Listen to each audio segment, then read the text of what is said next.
जरा सोचिए, आपको दफन किए हुए अभी कुछ ही देर हुई है, आपके घर वाले वापस जा रहे हैं, मिट्टी आपको ढक चुकी है। हर कोई सोचता है अब ये चले गए, लेकिन असल में कुछ और ही हो रहा होता है नीचे। सुनिए, मौत के बारे में एक बात है जो कोई नहीं बताता।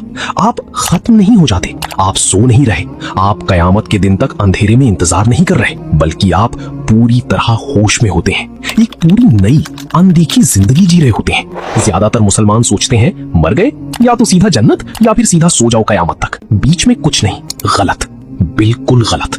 रसूल सल्लल्लाहु अलैहि वसल्लम ने वो बात बताई जो ज्यादातर लोग नहीं जानते। मौत और कयामत के दरमियान एक पूरी दुनिया है जिसे बरज़ख कहते हैं, यानी एक रुकावट। 7 स्टेजेस हैं, हर रूह उनमें से गुजरती है और आप हर एक में पूरी तरह होश में होते हैं। ये सब कुछ सही बुखारी और सही मुस्लिम की हदीसों से आया है। रसूल सल्लल्लाहु अलैहि वसल्लम ने हर स्टेज को तफसील से बताया, डराने के लिए नहीं, तैयार करने के लिए, जब तक हमारे पास वक्त है।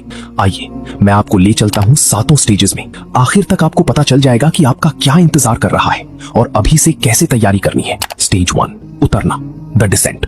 एक मिसाल लेते हैं, नाम रख लीजिए आहान। आहान को गुजरे 3 दिन हो चुके हैं। उसके घर वालों ने उसे कब्र में उतारा, नमाज़े जनाजा पढ़ी, रोई और वापस चले गए। लेकिन आहान खत्म नहीं हुआ, उसके साथ कुछ और शुरू हुआ।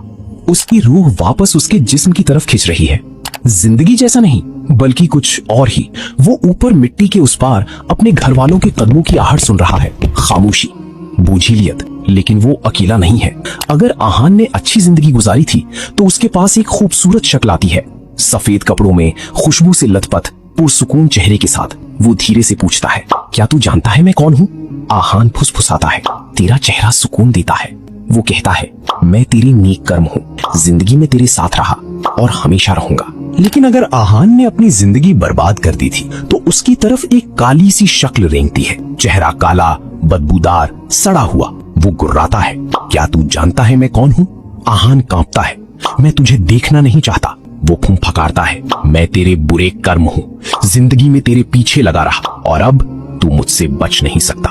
कुरान सूरह मोमिनून में कहता है, उनके पीछे एक रुकावट है, बरज़ख। उस दिन तक जब वो दोबारा उठाए जाएंगे तो आहान अब उस रुकावट में कैद है और आगे जो होता है वो सब कुछ तय कर देगा। उसकी कब्र की तरफ 2 हस्तियां आ रही हैं। स्टेज 2, सवाल जवाब, द क्वेश्चनिंग। आहान को फिर से कदमों की आहट सुनाई देती है, लेकिन इंसानी कदम नहीं, कुछ भारी सा।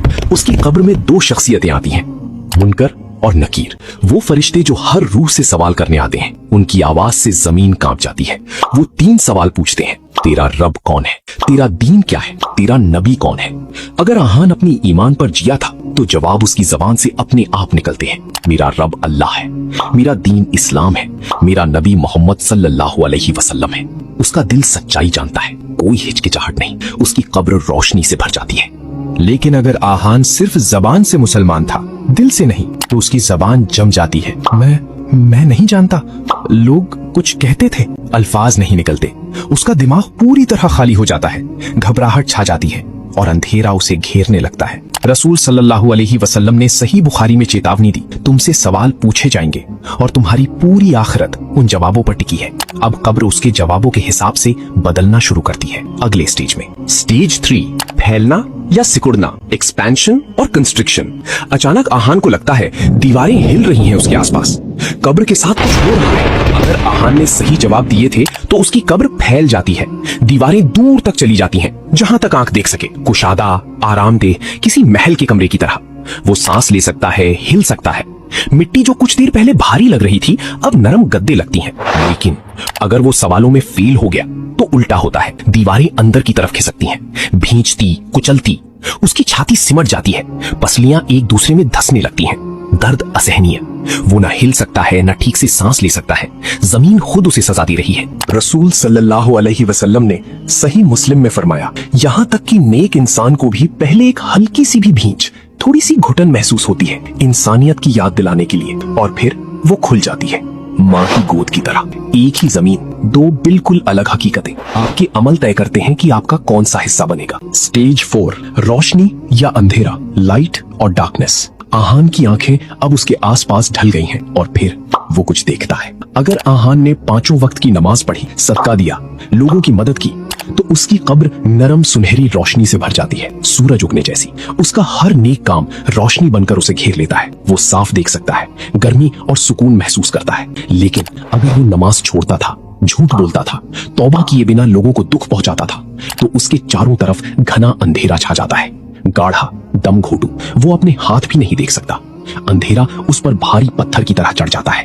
उसका हर गुनाह वो अंधेरा बनता है जो उसे छोड़ता नहीं। कुरान सूरा नूर में कहता है, अल्लाह अपनी रोशनी की तरफ जिसे चाहता है रहनुमाई करता है, और जिसके लिए अल्लाह ने रोशनी ना बनाई हो उसके लिए कोई रोशनी नहीं।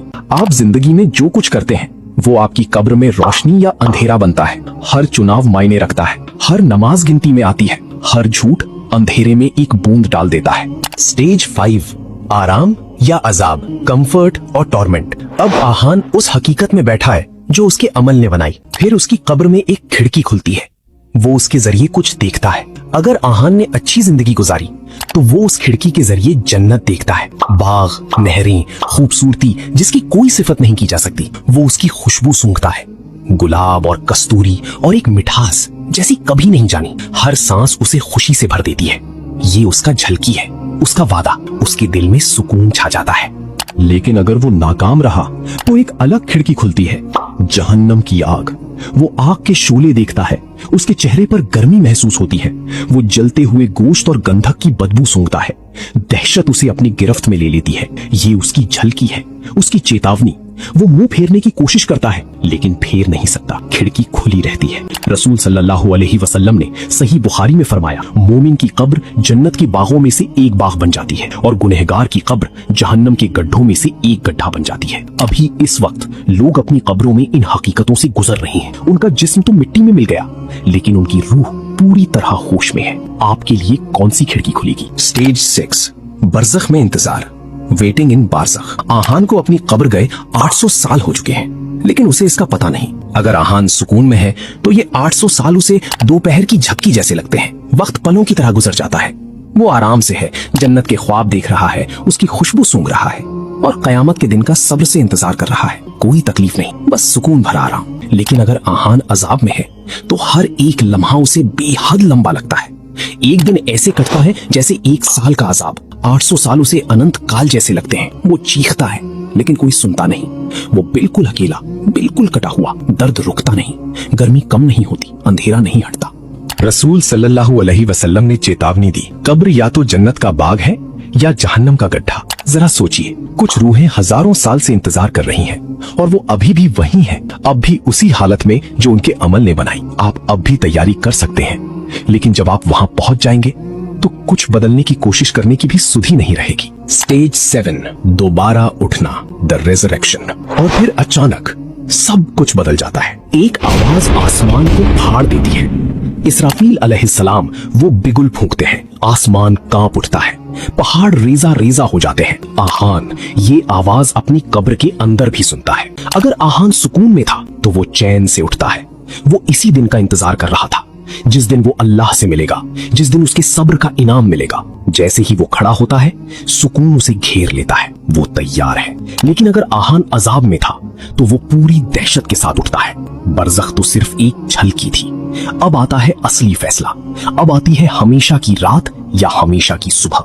जिससे वो कब्र में डरता था वो अब हमेशा के लिए पक्की होने वाली है। रसूल सल्लल्लाहु अलैहि वसल्लम ने सही बुखारी में फरमाया, लोग उसी हालत में उठाए जाएंगे जिसमें वो मरे थे। मोमिन सुकून में, काफिर दहशत में, बिना जूते बिना कपड़े के भी, लेकिन इतने मशगूल होंगे कि उन्हें अपने नंगे होने का एहसास तक नहीं होगा। हर वो रूह जो कभी जिंदा थी उसी लम्हे उठ खड़ी होती है। अरबों लोग सब एक ही हकीकत की तरफ देख रहे होंगे, कयामत शुरू हो चुकी है। बरज़ख के 7 स्टेजेस यहाँ खत्म होते हैं, आपकी हमेशा की जिंदगी शुरू होती है। ये 7 स्टेजेस हर एक इंसान का इंतजार कर रही हैं। कोई एक्सेप्शंस नहीं, कोई छूट नहीं। रसूल सल्लल्लाहु अलैहि वसल्लम ने फरमाया, कब्र आखिरत की पहली मंजिल है। जो इससे सही सलामत निकल गया उसके बाद आने वाला हर मुकाम आसान है। तो आज अपने आप से पूछिए, जब वो फरिश्ते आएंगे तो आपके जवाब क्या होंगे? क्या आपकी कब्र खुलेगी या सिकुड़ेगी? आपके चारों तरफ रोशनी होगी या